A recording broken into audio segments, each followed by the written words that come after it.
Admiral Jake Morrison stood on the bridge of the USS Defiance, watching the stars through the massive viewing screen.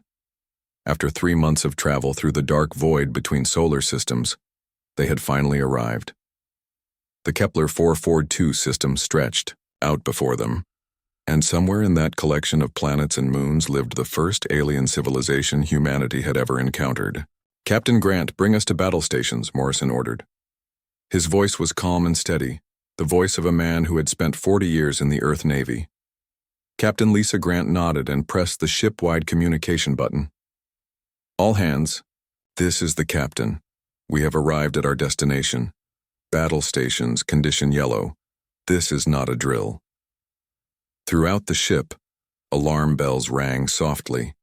Crew members moved quickly to their positions. In the engine room, Chief Engineer Ryan Cole checked his readings one more time. The massive fusion reactors that powered the Defiance hummed with barely contained energy.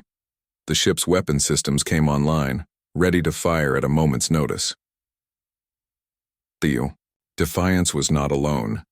11 other human warships traveled with her, each one a masterpiece of human engineering and military thinking. These ships had been built for one purpose: to protect humanity as they took their first steps into the wider galaxy. Each ship carried enough firepower to destroy a small moon. Unlike the sleek, curved designs that most alien species preferred, human ships looked like what they were: weapons of war. The Defiance was a massive rectangle of gray steel and ceramic armor, covered in gun turrets, missile launchers, and sensor arrays. She looked dangerous, because she was dangerous. "Sir, we're picking up movement in the inner system," reported Amy Foster from the communications station. She was young, only 25, but she was the best communications officer in the fleet. 3 ships, unknown design, heading our way." Morrison studied the tactical display. The alien ships were small, maybe a quarter the size of the Defiance. Their design was strange. They looked like they were made of crystal or glass, all smooth, curves and flowing lines. They were beautiful, but they didn't look like warships. "Are they armed?" Morrison asked. "Hard to tell, sir," replied Commander Steve Hayes from the tactical station. "They don't have any obvious weapons, but that doesn't mean much. Could be concealed systems." Morrison nodded. After centuries of warfare on Earth, humans had learned to be careful. Wars between nations had taught them that any ship could be dangerous, any gesture could be a trap. It was better to be ready for trouble than to be caught off guard. "Open a channel," Morrison ordered. Amy Foster worked at her console for several minutes. "Channel open, sir." "They're responding." The main screen flickered, and suddenly they were looking at an alien face. The creature had large, dark eyes and blue-gray skin. It looked almost human, but there was something gentle about its features, something that spoke of a species that had never known true war. "Unknown vessels," the alien said in accented but clear English. "I am Science Commander Nelix of the Zephyrian Collective. You have entered our territory without permission. Please state your intentions." Morrison stepped forward. "This is Admiral Jake Morrison of the Earth Fleet. We come in peace, seeking contact with your people. We mean no harm." The alien's eyes widened as it looked at the human ships on its own screens. Morrison could guess what the creature was seeing. 12 massive warships bristling with weapons, their hulls scarred from the construction yards of Earth. "Your ships appear to be military vessels," Nellie said carefully. "We were not expecting a war fleet for first contact." "These are exploration vessels," Morrison replied, which was technically true. They were exploring, they just happened to be very well armed while doing it. "We always travel prepared for any situation." On his private communication channel, Morrison heard Captain Grant whisper, "Sir, I'm reading massive energy signatures from their direction. More ships coming out from behind the 4th planet." Morrison kept his expression neutral, but his mind was racing. Were the aliens trying to surround them? Was this first contact actually a trap? "Commander Nelix," Morrison said, "we see additional ships moving in our direction. Are these part of your welcome party?" The alien looked confused. "Yes, Admiral Morrison. It is traditional to provide an honor guard for first contact situations. Surely your people have similar customs." Morrison relaxed slightly, but only slightly. Human customs for meeting strangers usually involved keeping your gun ready, just in case. Of course, we appreciate the gesture. More alien ships appeared on the tactical display. Morrison counted 12 of them, all small and graceful like the first 3. They moved in perfect formation, but it wasn't a military formation. It looked more like a parade or ceremony. "Admiral," Commander Hayes said quietly, "these ships don't register any serious weapons. I'm seeing some kind of energy projectors, probably for mining or construction work, but nothing that could hurt us." Morrison studied the aliens on the screen. Nelix was talking with other creatures, all of them looking worried. They kept glancing at the human ships with what looked like fear. "Sir," Amy Foster reported, "I'm picking up communications between the alien ships. They seem concerned about our weapon systems." Morrison thought about this. To the aliens, the human fleet probably, looked like an invasion force. 12 heavily armed warships arriving without warning would frighten anyone. But from the human perspective, they were just being careful. "Commander Neelix," Morrison said, "we would be honored to follow your ships to an appropriate meeting place. We're eager to begin formal contact between our peoples."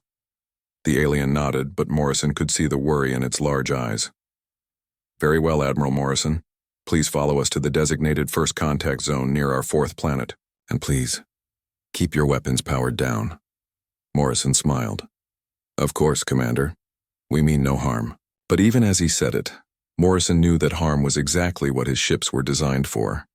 The human fleet began moving deeper into the alien solar system, their engines burning bright against the darkness of space. Each ship maintained full battle readiness because that was what humans did. They were about to learn that not every species in the galaxy shared humanity's approach to meeting strangers, and the galaxy was about to learn what happened when you encountered a species that had never known peace. Behind them, the stars continued to shine, cold and distant, watching as 2 very different kinds of civilization prepared to meet for the first time. Science Commander Nellick tried to keep his voice steady as he guided the human fleet toward the 4th planet. His ship, the Gentle Current, was designed for peaceful exploration and scientific research. The massive human warships following behind him made his vessel look like a toy. "Maintain course toward the meeting zone," Nelix told his crew, "and keep transmitting peaceful intentions to the human vessels."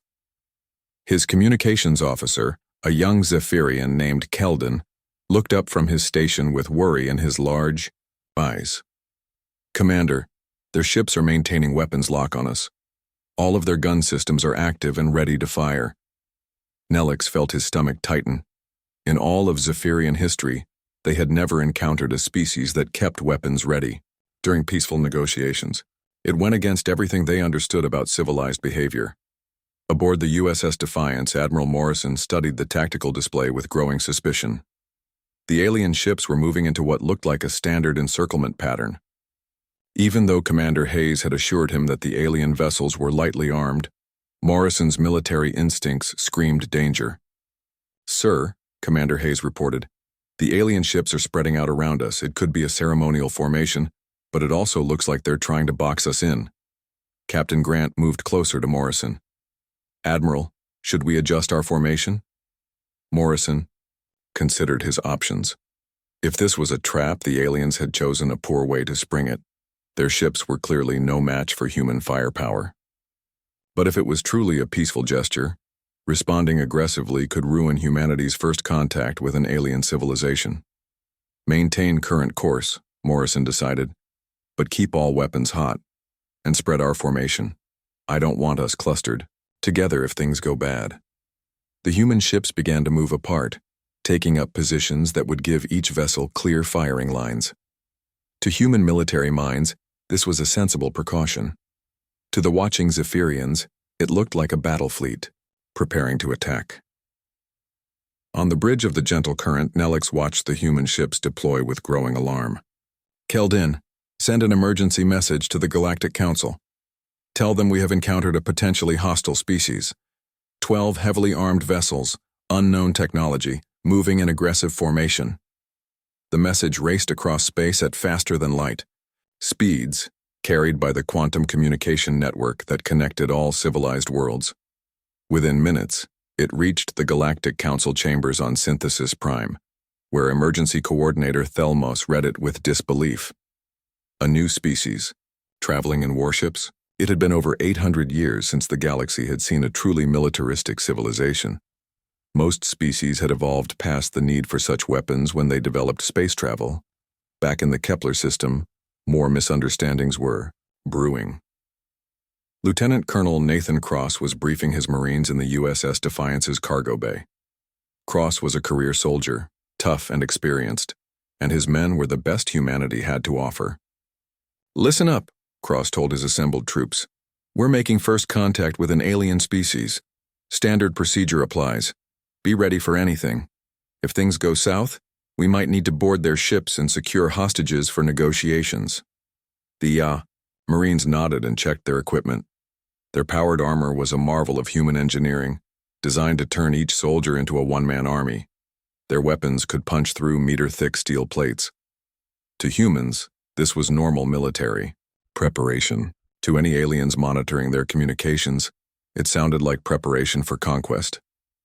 Captain Grant tried to improve the situation by opening cultural exchange protocols. She appeared on the communication screen facing Nelix, smiling in what she hoped was a friendly manner. "Commander Nellis," she said, "we're looking forward to learning about your people and your culture. On Earth we have a saying, speak softly and carry a big stick. We believe in being peaceful, but we also believe in being prepared." Nelix's translator worked on the human expression, but the meaning was clear enough. These humans believed in backing up their words with weapons. The Zephyrian commander had never heard of a species that named their philosophy after tools of violence. "Captain Grant," Nelix replied carefully, "perhaps you could tell me about your homeworld? What is Earth like?" Grant's face lit up with enthusiasm. "Earth is beautiful, Commander. We have 7 continents and dozens of nations. Of course, we've had our share of conflicts over the years. Wars, territorial disputes, that sort of thing. But we've learned from our warrior heritage. Our military tradition goes back thousands of years." Each word made the situation worse. Nelix tried to imagine a world where different groups of the same species fought each other regularly. Zephyrians had known peace for over 2,000 years. The idea of warfare between members of the same planet was horrifying. "Captain," Nelix said slowly, "when you say wars, do you mean actual combat? Violence between your people?" Grant nodded cheerfully. "Oh yes, humans have always been fighters. It's made us strong. We've had world wars, civil wars, colonial wars, you name it. But don't worry, we're much more civilized now. We only fight when we have to." The communication ended, leaving Nelix staring at the blank screen in shock. A species that considered regular warfare normal, that took pride in their warrior heritage. What kind of monsters had emerged from the void? Meanwhile, Admiral Morrison was receiving reports from his intelligence officers. Major Kate Phillips approached him with a concerned expression. "Sir, we're intercepting alien communications. They seem to be reporting our presence to some kind of central authority. The messages are encrypted, but we're picking up words like threat and hostile in their transmissions." Morrison frowned. "Are they calling for help?" "It looks that way, sir. We're detecting increased activity on their long-range communication channels. Something big is coming our way." Morrison made a decision that would echo across the galaxy for generations. Instead of retreating or trying to explain themselves further, he chose to continue toward the inhabited worlds. In his mind, showing weakness now would put humanity at a permanent disadvantage in any future negotiations. "All ships, maintain course and speed," he ordered. "We're going to complete our mission."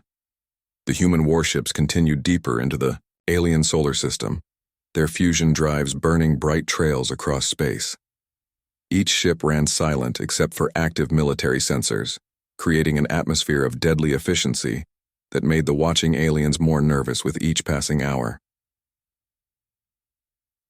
News of the human fleet spread through galactic civilization like wildfire. On peaceful trading worlds, stock markets crashed as investors panicked about a potential war.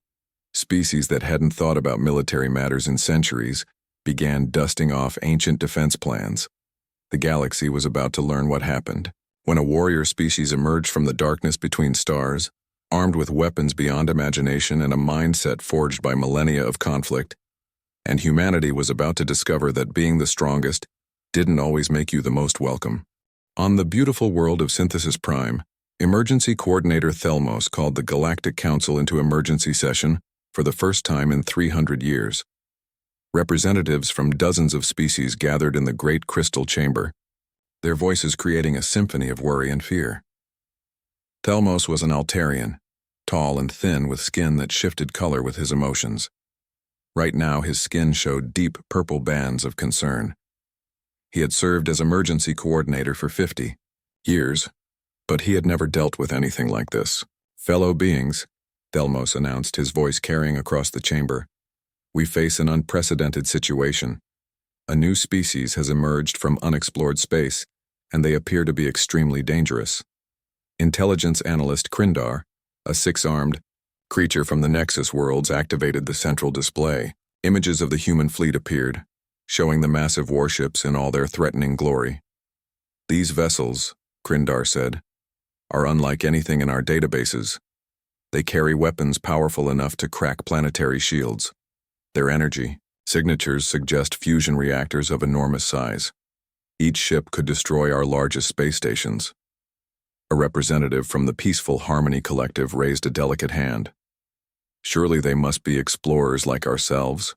Perhaps their ships only appear military. Krindar's four eyes all focused on the questioner. We have intercepted their communications. They speak openly of warrior heritage and military tradition. They reference something called wars, organized violence between members of their own species. One of their leaders described thousands of years of constant fighting.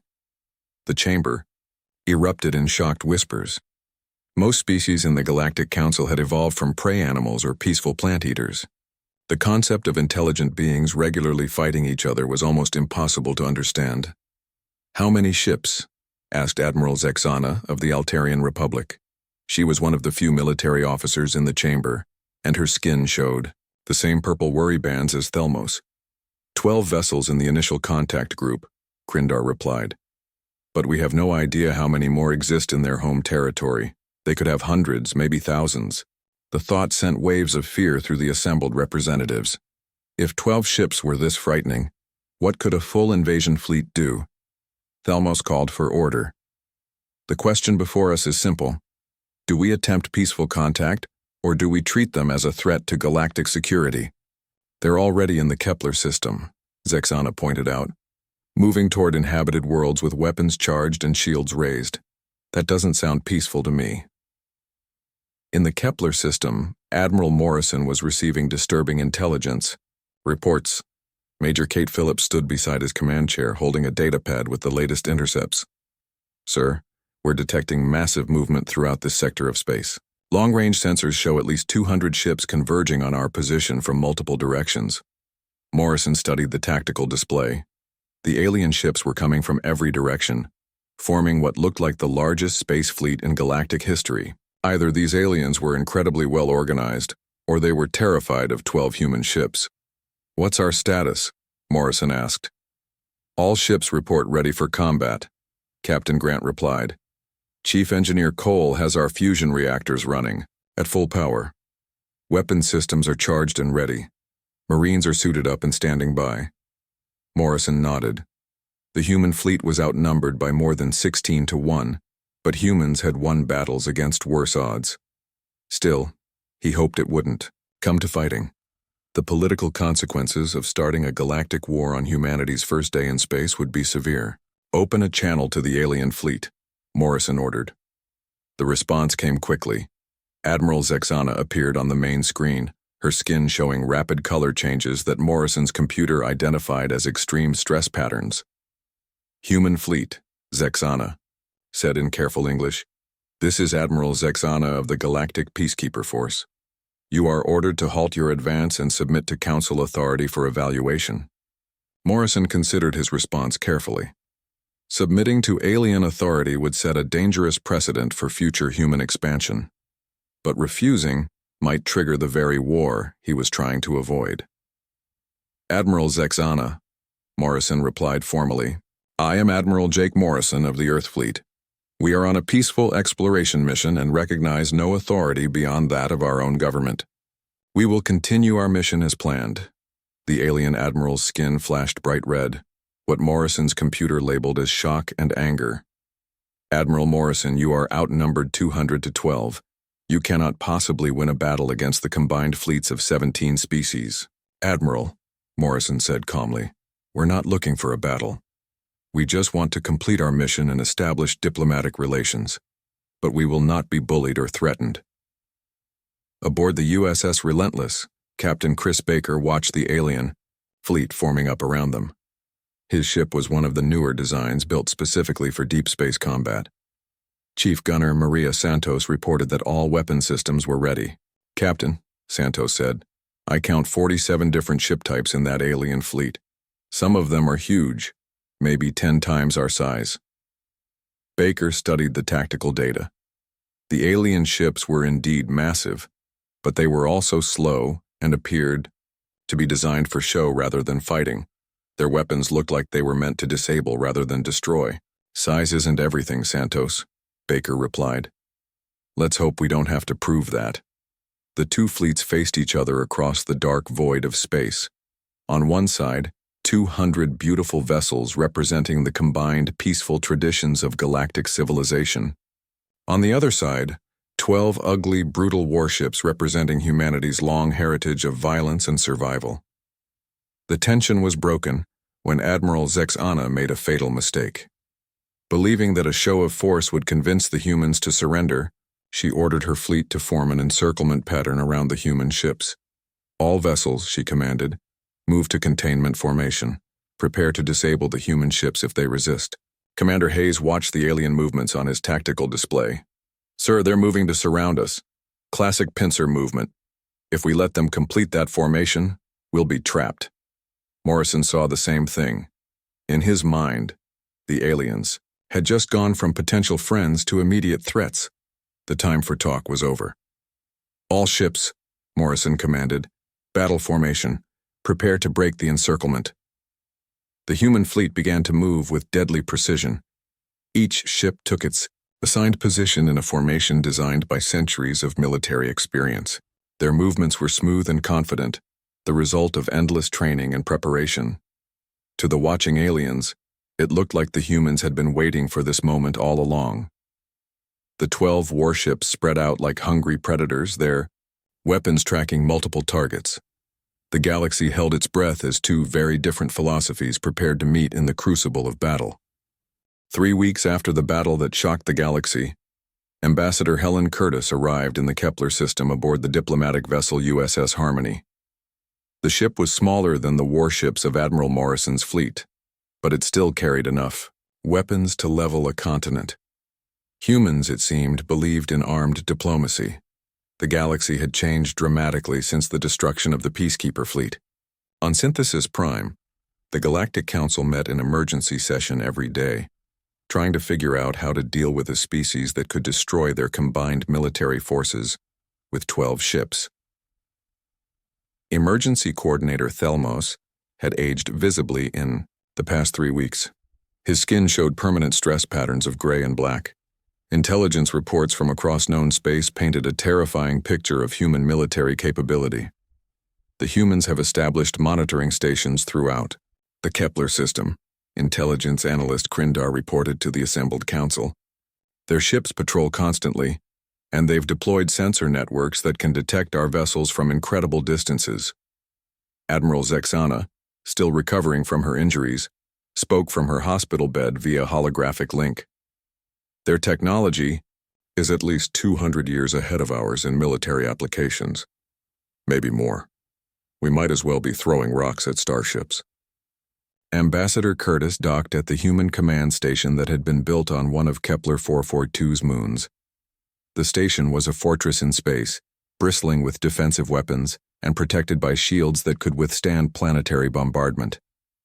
Admiral Morrison had taken no chances with humanity's first foothold in alien space. Commodore Lisa Grant, recently promoted after the battle, met Curtis at the airlock. The two women shook hands in the human manner, a gesture that alien observers Found strangely formal. "Welcome to Kepler Station, Ambassador," Grant said. "The Admiral is waiting for you in the command center." Curtis nodded. She was a career diplomat, skilled in the art of negotiation and compromise, but she also understood that her negotiations would be backed by the most powerful military force the galaxy had ever seen. The first formal meeting between humans and the Galactic Council took place in a neutral zone, aboard a specially constructed space station. The human delegation consisted of Ambassador Curtis, Admiral Morrison, and Dr. Paul Mitchell, the expedition's chief scientist. Dr. Mitchell had spent the past 3 weeks studying intercepted alien communications and cultural databases. His findings were fascinating and disturbing. Most galactic species had evolved from prey animals, creatures that survived by hiding, cooperating, and avoiding conflict. "It explains a lot," Mitchell told Curtis before the meeting. "They literally can't understand our mindset. To them, violence is something that happens to you, not something you do to solve problems." The alien delegation was larger and more diverse. Representatives from 24 species sat around the circular table, their forms ranging from the humanoid Altarians to the insect-like crystalline collective. All of them looked nervous. Thelmos spoke first, his skin showing diplomatic blue patterns. "Ambassador Curtis, on behalf of the Galactic Council, I welcome humanity to the community of spacefaring civilizations. We hope that the unfortunate events of 3 weeks ago can be put behind us." Curtis smiled politely. "Coordinator Thelmos, thank you for your welcome. I want to assure you that humanity seeks peaceful relations with all species. However, we will not tolerate aggression against our vessels or our people." The alien representatives exchanged glances. The human definition of aggression apparently included attempts to enforce galactic law. "Perhaps," suggested Representative Velquan of the Harmony Collective, "we could discuss technology sharing? Your people seem to have advanced military science. In exchange, we could offer our developments in medicine, agriculture, and environmental management." Dr. Mitchell leaned forward. "We'd be very interested in your medical technology, but you should understand that most human technological development has military applications. Our fusion reactors were originally designed to power warships. Our artificial intelligence systems were created for battle management. Even our faster-than-light drives were developed for naval purposes." The aliens looked increasingly uncomfortable. A species that militarized everything was beyond their experience. Admiral Morrison decided to address the elephant in the room. "Let's be honest about the situation. 3 weeks ago, you sent 200 ships to force us to surrender. We defended ourselves. Now you want to negotiate because you realize you can't beat us in a fight."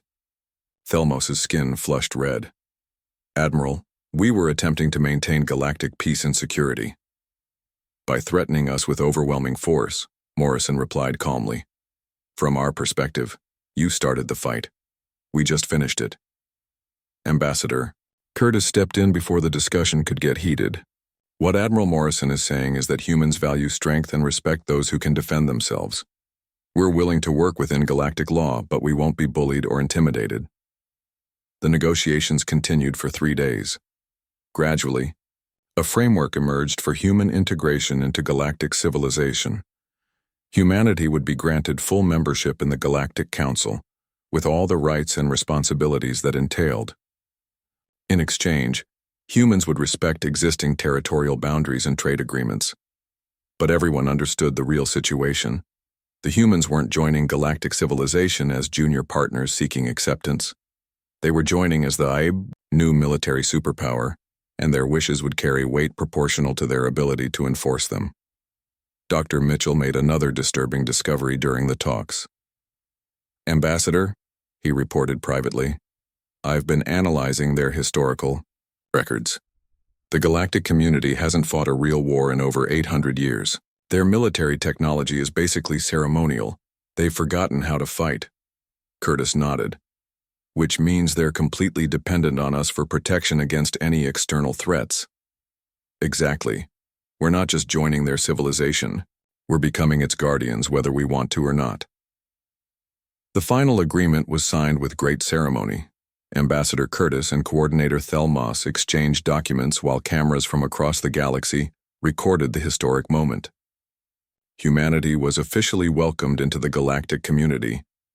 But in classrooms throughout known space, children were already learning about the Terran demonstration, the day a species emerged from the darkness and changed everything. The peaceful galaxy of the past was gone forever, replaced by something new and uncertain. On Earth, children learned a different lesson. They learned about the day humanity took its place among the stars, not through wisdom or benevolence, but through the simple fact that no one could stop them. Admiral Morrison returned to his flagship and looked out at the stars. Human colonies were already being planned for systems throughout the galaxy. Trade routes were being established. Diplomatic missions were being organized. But Morrison knew the truth. The galaxy had trembled when human warships made first contact, and it was still trembling. Humanity had brought peace through superior firepower, and that peace would last exactly as long as human strength maintained it. In the depths of space, other powers watched and learned. Some planned to avoid humanity at all costs. Others began building their own military forces, hoping to challenge human dominance someday. The galaxy was a larger, more dangerous place now, but it was also more honest. For the first time in centuries, galactic civilization had to face the reality that peace wasn't natural or guaranteed. It was something that had to be earned and defended. And humanity, with all its flaws and violence, was very good at defending things. The age of human expansion had begun, and the universe would never be the same. The two fleets faced each other in the asteroid belt between the third and fourth planets of the Kepler system. Space had never seen anything like this confrontation. 200 ships representing 17 different species against 12 human warships that looked like they had been built by the devil himself. Admiral Zexana tried one last time to avoid bloodshed. Her skin showed pale blue patterns of desperate hope as she opened communications with the human fleet.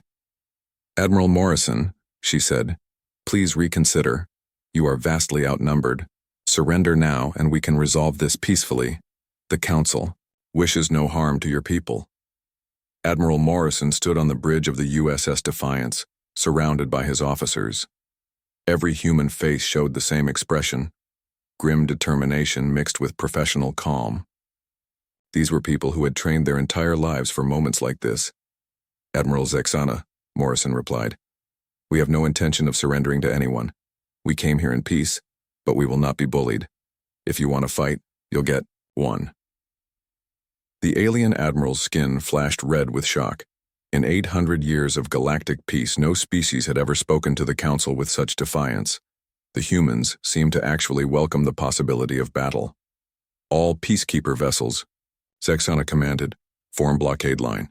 Prepare to disable the human ships with minimum force." The alien fleet began to move. Their ships were beautiful things, designed by artists as much as engineers. They flowed through space like schools of luminous fish, their hulls gleaming with decorative patterns and ceremonial markings. Commander Hayes watched them approach on his tactical display. "Sir, they're moving into a standard blockade formation. Classic textbook maneuver, but they're doing it slowly. Almost like they're performing a ceremony instead of fighting a battle." Morrison nodded. The aliens clearly had no real experience with space combat. Their movements were too predictable, too careful. They were treating this like a training exercise. "All ships," Morrison commanded, "prepare for demonstration of force. Let's show them what human weapons can do." The USS Defiance turned slightly, bringing her main gun to bear on a cluster of asteroids floating nearby. Chief Engineer Ryan Cole diverted power from the shields to the weapon systems. Captain Grant gave the firing order. A single kinetic round shot out from the Defiance's main cannon. The tungsten projectile had been accelerated to 15% of light speed by magnetic coils running the length of the ship. It was moving, so fast that it became a brief streak of light against the darkness. The round hit the first asteroid and simply erased it. The rock, which had been the size of a city block, became a cloud of glowing plasma. The projectile continued on, vaporizing 2 more asteroids before disappearing into deep space. The alien fleet stopped moving. On dozens of bridges, creatures that had never seen real weapons in action stared at their sensors in disbelief. The humans had just demonstrated the power to destroy planets, and they had done it casually, almost as an afterthought. Admiral Zexana's skin went completely white, the Altarian equivalent of terror. "All ships," she whispered. "The humans have planet-killer weapons. Repeat, they have planet-killer weapons." But Morrison's demonstration had the opposite effect of what he intended. Instead of showing the aliens that humans should be taken seriously, it convinced them that humanity was an existential threat to all life in the galaxy. "Open fire," Zexana commanded. "Disable those ships before they can attack our worlds." The Peacekeeper fleet opened fire with everything they had. Energy beams designed to overload ship systems lanced through space. Capture nets made of exotic matter spread toward the human vessels. Stunning weapons meant to knock out crews without killing them, painted the darkness with rainbow colors. It was beautiful and impressive, and it was completely useless against human military technology. The energy beams splashed harmlessly against human shields. The capture nets were torn apart by point defense lasers. The stunning weapons couldn't penetrate human armor. "All ships," Morrison commanded with cold fury. "Return fire. Show them what happens when you shoot at humans." The human fleet responded with devastating efficiency. 12 warships built by a species that had perfected the art of killing unleashed. Their fury on vessels designed by creatures who thought war was theoretical. The USS Relentless fired her missile pods first. Captain Chris Baker watched as 48 fusion warhead missiles streaked toward the alien fleet. Each missile had enough power to level a city. Chief Gunner Maria Santos reported perfect target locks. "Missiles away," Santos announced. "Impact in 30 seconds." The alien ships tried to defend themselves, but their point defense systems had been designed to stop debris and small meteorites, not military-grade weapons. The missiles tore through their formations like bullets through paper. The USS Defiance joined the attack with her energy weapons. Captain Grant coordinated the firing solution as massive laser cannons sent beams of coherent light into the alien fleet. Where the beams touched alien hulls, armor simply boiled away. Lieutenant Colonel Nathan Cross launched his marine assault pods toward the crippled alien vessels. The pods were small, fast craft designed to punch through enemy hulls and deploy soldiers inside. Cross and his men were ready to board and capture enemy ships, just as humans had done in naval warfare for thousands of years. The battle lasted 37 minutes. When it was over, the Peacekeeper fleet was scattered and broken. 63 alien ships had been destroyed outright. Another 112 were crippled and drifting. Only 25 vessels remained capable of faster-than-light travel. Admiral Zexana's flagship, the Pride of Synthesis, limped away from the battle zone with 40% of her crew dead or wounded. Her beautiful hull was scarred with laser, burns and missile impacts. "All ships," she broadcast on emergency channels, "retreat to minimum safe distance. Transmit battle records to the Council immediately." The surviving alien ships jumped to faster-than-light speed, carrying news of humanity's military power to every corner of galactic civilization. The recordings they transmitted showed 12 human ships destroying the combined fleets of 17 species in less than an hour. Admiral Morrison stood on his bridge, surrounded by the debris of enemy ships. His fleet had taken minimal damage, a few scratched hulls and some depleted missile magazines. The human advantage in military technology was so complete that it wasn't really a fair fight. "Sir," Commander Hayes reported, "enemy fleet is in full retreat. We have total control of the battle zone." Morrison nodded, but he felt no satisfaction in the victory.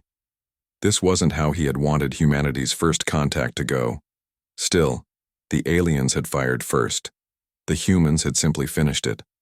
"All ships, maintain alert status," Morrison ordered. "Secure the wounded alien vessels and prepare for search and rescue operations, and send a message to Earth Command. Tell them we've made contact with the galactic community." Throughout known space, the news spread like wildfire. A new species had emerged from the void, and they possessed military technology beyond anything the galaxy had ever seen. They had destroyed the Peacekeeper fleet with casual ease, proving that 800 years of peace had left the galactic community defenseless against real warriors. The age of peace was over. The age of humanity had begun, and the galaxy would never be the same.